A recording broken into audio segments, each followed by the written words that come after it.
सर्वप्रथम जो elephant in the room है उसको मैं एड्रेस करना चाहूँगा, जिसको लेकर के मुझे कॉल्स आ रहे हैं। एक पोस्ट मैंने अभी किया और आप लोगों के साथ तो कई बार मैंने ये बातें शेयर कर रखी हैं कि संघ ने हिंदुत्व का ठेका नहीं ले रखा है, ऐसा करके मुझे बोला गया था मोहन भागवत जी के द्वारा। 200 इन्फ्लुएंसर की मीट थी और ये मैं नहीं लिखता। कुछ लोग जो है वो ओवर स्मार्ट बन रहे थे, संघ से जुड़े लोग हैं एक आध दो, तो ये लोग जब मेरी माँ को गाली देने लगे, ये लोग जब मुझे टारगेट करने लगे, नाम लेकर बिना नाम लिए ये सब लिखने लगे कि संघ इनके साथ ये खड़ा था, संघ वो, फिर मुझे लगा कि नहीं भाई, कुछ बताना आवश्यक है। और ये जो विराट हिंदू सम्मेलन हो रहा है उसमें कोई जा नहीं रहा है, तो उसको लेकर के मैंने सोचा कि बताता हूँ भाई क्या है एक्चुअल में। अब भागवत जी के साथ एक open question and answer session था, हम गए हुए थे, 200 लोग और थे, पूरी एकदम बड़ाई चल रही थी, संघ ने ये कर दिया वो कर। सही मायनों में संघ बहुत कुछ कर रहा है भाई। मतलब आदिवासी क्षेत्रों में आप जाकर के देखिए, संघ का काम बहुत अच्छा है। मेरे घर पे भी मिलने आते रहते हैं संघ के लोग, मैं जुड़ा हुआ नहीं हूँ, लेकिन कोई आता है तो हम उससे बात अवश्य करते हैं।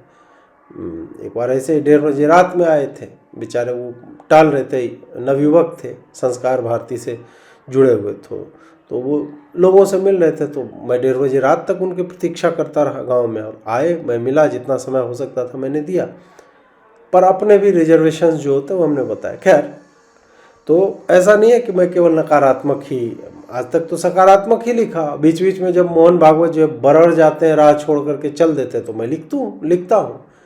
अब मुझे ये बताया जा रहा है कि भाई नहीं, मतलब मोहन भागवत जी को तो नहीं, क्यों नहीं? मोहन भागवत जी ने बोला है, खुल्लम खुल्ला बोला है, और जिस टोन में बोला है मुझे आज तक याद है, आजीवन याद रहेगा, कि कोई संघ के सर्वोच्च पद पर बैठा व्यक्ति 200 पत्रकारों की भीड़ के बीच में, नवयुवकों के बीच में, उसने कह कैसे दिया कि संघ ने हिंदुत्व का ठेका ले रखा है क्या? एक बार नहीं, 2 बार बोला। और इसको एक दो है बेचारे चिंटू सब जो हैं, जो स्वयं सेवक भी हैं, वो आकर के मेरी बातों को ट्विस्ट करके कि नहीं उन्होंने ऐसा नहीं बोला था, आपने ये बोला। मतलब मैंने क्या बोला साला मुझे याद नहीं है, तुम्हें याद है बड़े अच्छे से। 200 लोग थे, सब कोरॉबरेट करेंगे कि बोला था या नहीं और किस टोन में बोला था। सीधा मैं बोल रहा हूं, मैंने उनसे पूछा और मैंने ये नहीं बोला था कि 135 लोग बंगाल में मारे गए हैं। ये 2021-20 की संभवतः बात है, 21 की बात होगी, जब मैं वहाँ टूर करके आया था बंगाल में, और ऐसे मैं दर्जन भर लोगों से, उससे अधिक से ही मिला था। सबके ऑन रिकॉर्ड इंटरव्यू है, कुछ डू पॉलिटिक्स में होगा, कुछ ओपिनियन में पड़ा हुआ होगा। और सबसे मैंने पूछा, मुझे पता चला संघ वालों के पास कोई लिस्ट तक नहीं है कि आपके कितने कार्यकर्ता मारे गए हैं। भाजपा वालों के पास कोई लिस्ट नहीं थी। फिर हमने लोकल जो भी हमारे वहाँ पे कांटेक्ट थे, उनके थ्रू एक से दो, 2 से 3 ऐसे करके हमने कुछ लोगों का नाम इकट्ठा किया। हम उन परिजनों से मिले और बात की, उसमें कुछ की सहायता की है भाजपा वालों ने। वहाँ के सांसद कोई, मैं नाम भूल रहा हूँ, एक थे जो पहले टीएमसी में थे, बाद में भाजपा में, उन्होंने मदद की थी कुछ परिवारों की। अब क्या है कि मेरा अनुभव बहुत ही नकारात्मक रहा, कि मैं जितना एक्सपेक्ट कर रहा था नहीं हुआ। तो मैंने मोहन भागवत जी से यही पूछा कि मैंने पहले उनको बताया कि मैं यहाँ से मिलके आ रहा हूँ और इतने लोग मारे गए और लिस्ट भी नहीं है हमारे पास, ऐसे में मैं भी सहायता करना चाहूँ तो मतलब कोई भी करना चाहे तो कैसे पहुँचेगा? क्या संघ ऐसे लोगों के परिजनों की सहायता के लिए कोई एक कॉर्पस बना सकता है 50 करोड़ 100 करोड़ का, कि कोई भी हिंदू इस तरह से पॉलिटिकल वायलेंस का शिकार हो तो हम उसको पैरों पे खड़े होने के लिए 50 लाख 30 लाख 20 लाख एक बढ़िया अमाउंट हम दे सके। मैंने ये नहीं कहा था कि संघ क्यों नहीं कर रहा है, कुछ बचा क्यों नहीं रहा। पर भाई ऐसा बिफर गया मोहन भागवत, उनको लगा कि बिरनी ने काट लिया। बिरनी मतलब हड्डा, जिसको आप लोग बोलते पीला वाला, लाल पीला वाला जो मिठाई पे बोलता है। संघ ने हिंदुओं का ठेका ले रखा है क्या? मुझे लगा स्लिप ऑफ टंग होगा, कुछ और बोलना चाह रहे होंगे। मैं बैठने लगा। बोले नहीं नहीं नहीं, आप उठिए, संघ ने हिंदुओं का ठेका ले रखा है क्या? Exact words. मैं सन्न रह गया, मैं बाकी लोगों की तरफ देख भी नहीं पाया। मतलब मुझे इतना ये अनएक्सपेक्टेड रिस्पांस लगा कि हम यार आर्थिक सहायता की बात कर रहे हैं, यहाँ पे मोहन जी ये बोल देते कि संघ के पास तो देखिए ऐसी कोई व्यवस्था नहीं है, पर आपने सुझाव दिया, हम उस पर सोचेंगे, विचार करेंगे। मोहन भागवत जी को मैंने ऐसे ही मधु से सने हुए शब्दों को कहते हुए हमेशा देखा था। ये मुझे शॉकिंग लगा। आप ये कह देते कि आप लोग कुछ कीजिए, संघ भी क्राउड फंडेड है, हम क्राउड फंड इस तरह की व्यवस्था पे आप कीजिए, संघ जो है सपोर्ट करे। कुछ नहीं भाई, सीधा ऐसे सना। उसके बाद पता नहीं बोलीविया की बात, क्या क्या इन लोग की जो आदत है, वो कुछ भी बोलने लगे उसके बाद। अब जो है जब ये मैंने लिखा तो बहुतों को चुभ गया कि यार ये बात, मतलब ये पब्लिक में कैसे आ गई बात। ये सब तो अब कंटेक्चुअलाइज कर रहे हैं। मोहन भागवत का कहीं और का स्पीच निकाल करके दिखाया जा रहा है कि नहीं नहीं उन्होंने ये कहा। अब एक वीडियो चल रहा है जिसमें वो बोल रहे हैं मोहन भागवत जी की हिंदुओं को अपना सब कुछ ठेके पर देने की आदत है। और उसके बाद वो बता रहे हैं कि भगवान कृष्ण भी सारथी तब बने अर्जुन के जब वो अस्त्र शस्त्र लेकर के खड़ा हो गए कुरुक्षेत्र में, तो आपको अपनी मदद स्वयं करनी होगी, समाज को स्वयं उठना पड़ेगा, संघ जो है मतलब हमेशा आपके लिए, मतलब इस टाइप का। मैं बोला यार, मैं आर्थिक सहायता की बात की थी, मैंने ये नहीं कहा कि भागवत जी आप तलवार लेके क्यों नहीं टीएमसी गुंडों के सामने खड़े हो जाते, ये नहीं कहा मैंने ये भी नहीं कहा कि आप लोग पॉलिटिकली कुछ क्यों नहीं कर देते वहां पे। मैंने केवल ये पूछा कि आर्थिक, लीगल, इमोशनल किसी भी प्रकार की सहायता उन्हें क्यों नहीं मिल रही, आप लोग इसमें कुछ कर सकते हैं क्या। मेरा एक्सपेक्टेशन ये था कि संघ जैसा एक देशव्यापी संगठन जो हर डिजास्टर का फर्स्ट रिस्पॉन्डर होता है, सब कुछ आप करने जाते हो, और आपके पास अभी तो बढ़िया केशव कुंज भी अब बन गया, उस वक्त प्रपोजल था, मुझे पता था 3 टावर इनका बनने वाला है बहुत बड़ा। तो मैंने इसी कारण पूछा कि क्या मतलब अग्रणी संस्था है, राम मंदिर आंदोलन लीड किया है, तो इनके लिए फंड कंसोलिडेट करना या एक पुकार देंगे तो हो जाएगा। आपने मुझे क्या बोला, आपने मुझे झिड़क दिया। तो ये आप जिस पद पे बैठे हुए हो उस पद की गरिमा आप गिरा रहे हैं। मैं क्या हूं, मैं तो एक सामान्य पत्रकार हूं। अब ये बात मैंने लिख दिया तो लोग पिनक गए कि नहीं नहीं मोहन जी के बारे में मतलब आप ऐसे। अरे भाई, मोहन जी ने ही बोला है, उसकी वीडियो रिकॉर्डिंग होगी, निकाल लो मैंने क्या बोला, उन्होंने क्या ज्ञान। उसके बाद बताने लगे किसी गांव में आग लग गई तो गुरुजी के पास दौड़ते हुए। भाई हम सब समझते हैं, बंगाल में आग लगी तो हम ये नहीं कहने गए आपसे कि भाजपा वाले बुझा क्यों नहीं रहे, संघ वाले बुझा क्यों नहीं रहे, मैंने ये नहीं पूछा था आपसे। तो इस पे पिनकना नहीं चाहिए, आलोचना होगी। और अपने आप को भगवान कृष्ण मत बताइए, संघ कोई वैकुंठ धाम नहीं है। एक और ये लोग बकलोली करते हैं, संघ को समझना सबके वश की बात नहीं है। क्या है, क्वांटम फिजिक्स पढ़ा रहे हो क्या संघ में? क्या कर रहे हो संघ में ऐसा तुम जो किसी की समझ ही में नहीं आएगा? ऐसा क्या चल रहा है वहां पे? शाखा लगा रहे हैं आप, देश को जोड़ने की बात। ये तो एक लाइन में एकदम सिंपल काम आप कर रहे हो, बहुत व्यापक स्तर पे कर रहे हो, हम उसकी सराहना करते हैं। जब आवश्यकता पड़ती है तो दान के माध्यम से जैसे भी होगा वो हम करते हैं। तो समझना क्या है बे, कौन सा तुम क्वाड्रेटिक इक्वेशन सॉल्व करने के लिए बोले संघ को समझना सबके बस की बात नहीं है? ये तो वामपंथियों की लाइन है, थोड़ा पढ़ के आओ। ये तो वामपंथी बोलते हैं। संघ एक अति साधारण परंतु अति महत्वपूर्ण कार्य कर रही है। उसका ध्येय जो है हिंदू समाज को एकजुट करना या भारत को एकजुट करना। तेरा वैभव अमर रहे मां, हम दिन चार रहे ना रहे, यही है ना भाई। एकदम राष्ट्र सेवा में मर मिट जाना है। राष्ट्र सेवा क्या है? सबको इकट्ठा करो, एक वॉइस होना चाहिए, जो भी मतलब साधारण ही तो है संस्था कि देश को एकजुट। इसमें कौन सा मतलब क्यूबिट है कि नहीं, एक ही टाइम में हम दोनों स्टेट में रहते हैं, बाइनरी में 0 भी है 1 भी है। क्या चल रहा है संघ में? कौन सा रॉकेट आप लोग बना रहे हो कि नहीं वो जो केशव कुंज का 3 टावर बना है, एक से मार्स पे भेज देंगे रॉकेट, पूरा टावर ही उड़ के चला जाएगा? नहीं हो रहा है ना ऐसा। फर्जी बात करना बंद करो यार, कि संघ को कोई समझ नहीं सकता। सब समझते हैं संघ क्या करता है, संघ को कोई समझ नहीं सकता। मतलब 2 कौड़ी की बात है ये। जब आप किसी को समझा नहीं सकते हैं तो यही सब बकलोली चलते हैं, संघ को समझना सबके बस की बात नहीं। इतना कॉम्प्लेक्स संस्था फिर बनाना ही नहीं चाहिए। यदि मतलब मोहन भागवत स्वयं कहते हैं मैं ही संघ को समझ नहीं पाया हूं।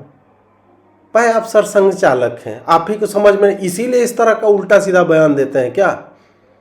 संघ एक सांस्कृतिक संस्था है जिसका कार्य राष्ट्र का मतलब मुख्य उद्देश्य राष्ट्र का उत्थान है। अब राष्ट्र के उत्थान के लिए आपको जनसेवा करनी है, जनता का, स्वयंसेवकों का एक वो खड़ा करना है कि हमें जब आवश्यकता पड़े लोग, यही है संघ। इतना ही समझना होता है संघ में।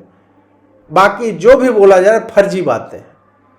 संघ बहुत बढ़िया काम कर रहा है, लेकिन ऐसा कोई काम नहीं कर रहा है जो लोगों की समझ में ना आए कि संघ कैसे काम करता है। तो ये सब जो है अपने आप को बिना काम का ऐसा दिखाने की चेष्टा कि नहीं नहीं, मतलब ये जो आप आइए संघ में, क्यों आए संघ में? क्यों आए हम संघ में? मोहन भागवत जी का स्टेटमेंट सुनने के बाद कौन सेंसिबल आदमी संघ में जाना चाहेगा भाई? और मैं पुनः कहना चाह रहा हूं कि मेरी आलोचना मोहन भागवत जी और उनके स्टेटमेंट को लेकर के है। संघ के कार्यकर्ताओं से मैं मिलता हूं और जानता हूं उन्होंने पूरा का पूरा जीवन दे रखा है, और ऐसे लोगों को संघ के कार्यालय में आज के डेट में एंट्री नहीं मिलती। इस तरह के भी अनुभव, मैं अभी 15 दिन से जो यहां पे हूं, संघ के बहुत लोग आए, एबीवीपी के लोग भी आए, भाजपा से भी संबद्ध लोग आए, और यूजीसी के कारण जो है मेरे समाज के लोग यहाँ पे जितना आसपास में है सब, अब मुझे उनको पता चला कि ये तो बेगूसराय का है, वो सब भी उनको पता चला कि अभी इस तरह की घटना हुई तो घर पे आए संवेदना ही प्रकट करने के लिए। वो बात अलग है कि मैं ये फोटो नहीं लगाता कि मुझसे इतना बड़ा आदमी मिलने आ गया, बट आए मेरे घर पे भी, और सब बता रहे हैं कि भाई क्या है। और मैं जानता हूं आप लोगों ने क्या क्या बोल रखा है किस किस को, और जो बेचारे एक्चुअल में काम कर रहे हैं उनकी क्या स्थिति मैं जानता हूं। घर से अपना पैसा लेकर के लगा रहे हैं, और उस कारण मैं संघ का सम्मान करता हूं। मेरे सारे अनुभव जो है बुरे नहीं रहे हैं, लेकिन जिस व्यक्ति को उस संस्था को दिशा प्रदान करने का दायित्व दिया गया है, वो कल्चरल एस्पेक्ट संघ का छोड़ करके, देश को एक करने की बात छोड़ करके वो विचित्र बातें करने लगे, पॉलिटिकल बातें करने लगे। एक बार आप जो है ऐसा स्लिप ऑफ टंग हुआ, आपने पंडितों ने जाति बनाई, आपने नहीं बोला है क्या? अब मुझे आप बताएंगे कि नहीं नहीं हम जो है अलग संदर्भ में बोल, हमें सब संदर्भ पता है। आपके पोस्टर में अंबेडकर अब आने लगे हैं, हमें पता है, सब संदर्भ हमें पता है। धीरे धीरे मुझे पता है आप लोग सावरकर को साइड कर देंगे। तो आप अब अपने आप को ये सब मत बोलिए कि हम भाजपा से अलग। भाई आप गुत्थे हुए हो भाजपा से, और अब आप संभवतः डायरेक्शन नहीं देते हो कि भाजपा को कहां जाना। भाजपा से आपको डायरेक्शन आता है कि आपको क्या बोलना चाहिए रैलियों में। अब मैंने ये सब बोला, बहुत सारे लोग मुझे समझा रहे हैं कि नहीं सबसे दुश्मनी। अब ठीक है भाई, मैं उस राह पे निकल चुका हूं। जब मैंने यूजीसी का इसका विरोध आरंभ किया था, मुझे पता था 15 जनवरी से ही मैं कहाँ जा रहा हूँ। और मैं ये फैड में नहीं लिखता कोई चीज़, मैं एक विषय पकड़ता हूँ, उसको अंतिम तक लेके जाता हूँ। आज भी हमारा एक विशुद्ध यूट्यूबर्स का ग्रुप भी है व्हाट्सएप पे, उसमें भी एक मित्र हुए अजीत भाई कब तक मतलब इसको खींचिएगा। मैंने बोला जैसे भंडारे में होता है, आरंभ 11 बजे से अंत प्रभु इच्छा तक। तो भंडारा जो है हमने आरंभ कर दिया है 15 जनवरी से, अब ये तब तक चलेगा जब तक भगवान चाहेंगे। मेरे हाथ में कुछ नहीं है। लोगों को लगता है कि मैंने साला कोई व्हाट्सएप ग्रुप बना रखा है जिसमें मैं लिखता हूं कि नेहा दास आपको ये ट्वीट करना है, फिर उसको, भाई मैं नेहा दास को जानता भी नहीं, ट्विटर पे खाली उसको पढ़ता हूं मैं, या इससे जुड़े जितने भी लोग हैं। आपको लगता होगा अरे रोज मेरी तो संजय दीक्षित से बात होती है, कुछ नहीं बात होती है भाई। 5-6 वर्षों में एक बार कॉल किया संजय दीक्षित जी ने, एक बार बस। तो नहीं है ऐसा कि कोई ग्रुप बना हुआ है ऊपर से जो है वो आ रहे हैं आदेश की आज जो है ये बवाल कर, नहीं, ऑर्गेनिकली चल रहा है। इनऑर्गेनिक चीज जो होती है, जो पेड ट्रेंड्स होते हैं, वो 2 दिन के लिए होते हैं। एक दिन ट्रेंड करवाने में 1-2 लाख रुपया लगता है। 1 महीने से मतलब किसके पास इतना रुपया है भाई? कौन दे रहा है रुपया? और मैं नहीं जानता कि मैं अगर ये काम पैसे लेकर के करूंगा, अगर मेरा मोटिवेशन पैसा होता, मुझे पता नहीं है कि मैं सरकार के विरोध में जाने और संघ के विरोध में जाने, नेताओं को पर्सनली पेलने में मेरी कितनी क्षति है आर्थिक रूप से। चाहले मेरा चैनल बंद हो सकता है, चाहले मेरे घर पे आएंगे, बोलेंगे नहीं ये कोना आपका निकला, बुलडोजर्स तोड़ देंगे। पॉलिटिकल कैंपेन्स होते हैं कि ये चुनाव आ रहा है, आप जो है 20 वीडियो बना दीजिए हमारे लिए, हम आपको इतना लाख रुपया दे दें। करते हैं चैनल वाले कि नहीं? और क्यों नहीं करेंगे? उनकी रीच है, उन्होंने अपना एक ब्रांड बनाया, तो क्यों कोई फ्री में क्यों करेगा तुम्हारे लिए काम? तो मैं तो उन सब को ना बोल रहा हूं ना। और वो रुपया 1000 में नहीं है, लाख में भी नहीं, लाखों में है। और बहुवचन मतलब 3 लाख नहीं, मल्टीपल्स ऑफ 10 में है, 10 लाख, 20 लाख, 30 लाख तक का, इस तरह का। तो मैं उसको लात मार रहा हूं, कॉन्शियसली लात मार रहा हूं मैं। तो ये पेड ट्रेंड जो है ना, जिसको कंफ्यूजन है, वो तो घनघोर चू ही है। मैं ये केवल और केवल इसलिए कर रहा हूं क्योंकि ये अनुचित है। और मुझे विश्वास है, 1% विश्वास नहीं, मुझे आशा है 1% ही सही, कि जो लोग इसे मेंड कर सकते हैं, जो लोग इसे सही कर सकते हैं, वहां तक ये बात पहुंचे, उनको अपने सर्वेक्षणों में पता चले कि भाई ये गलत हो रहा है, लोगों तक इस तरह का संदेश जा रहा है, हम जो करना चाह रहे हैं, मतलब भारत एक भारत श्रेष्ठ भारत, उसमें ये हो नहीं रहा है, ये विखंडित होता जा रहा है। लोग जो पहले कभी अपनी जाति के लिए अवेयर नहीं थे, अब ये जनरल कास्ट बनाम ऑल हो गया, इस तरह का हो गया, वो अवेयरनेस आ रही। उसको किसने फोर्स किया? मैंने नहीं, ये क्रेडिट मोदी जी का है। ये आप सोच लो, मोदी जी आपने एक वंदे भारत जो है निकाल दी, यूजीसी वाला पेंट डाल करके, नीले रंग का पूरा वंदे भारत जो आजकल तो भगवा वाला चल रहा है, तो ब्लू वाली जो निकाली थी ना, वही ये वंदे भारत है। ये वो वंदे भारत है मोदी जी, जिसमें आपने सामान्य श्रेणी के लोगों को बोला कि नहीं, तुम नहीं चढ़ सकते इस पे, और SC ST OBC जो है फ्री में चढ़ेगा, और तुम जो है पीछे से धक्का दोगे। इंजन नहीं है इसमें, तुम ही इंजन हो, 3 इंजन रहेगा, कुछ बीच में दौड़ोगे, कुछ पीछे से धक्का दोगे, कुछ आगे खींचोगे। सामान्य वर्ग की यह स्थिति हो गई है। तो इस कारण मैंने ये उठाया और इसको मैं अंतिम तक ले जाऊंगा।